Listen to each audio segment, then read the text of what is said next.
Sa patuloy na kampanya kontra loose firearm, arestado ang isang lalaki sa isinagawang search warrant operation ng mga otoridad sa San Jose del Monte, Bulacan. Kalibre 45 na baril, kumpiskado. Ang buong detalye ay mula kay Patrolwoman Mildred Tawagon.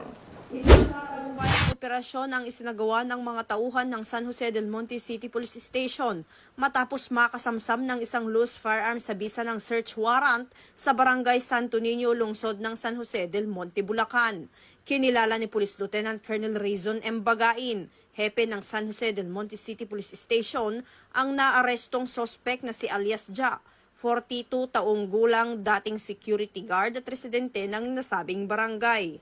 Sa naturang operasyon, nakumpiska mula sa sospek ang isang Colt caliber 45 pistol, isang magazine, 7 bala at isang itim na sling bag. Naaresto ang sospek bandang alas 7 ng umaga sa bisa ng search warrant para sa paglabag sa Republic Act 10591 o Comprehensive Firearms and Ammunition Regulation Act.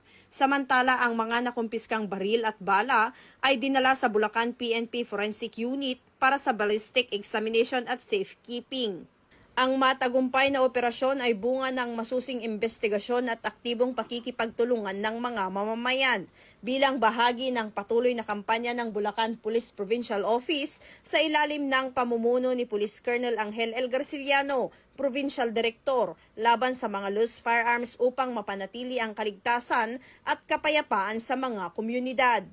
Mula dito sa Bulacan Police Provincial Office, ako ang inyong PNN correspondent, Patrolwoman Mildred A. Tawagon, alagad ng batas, tagataguyod ng Balitang Pulis.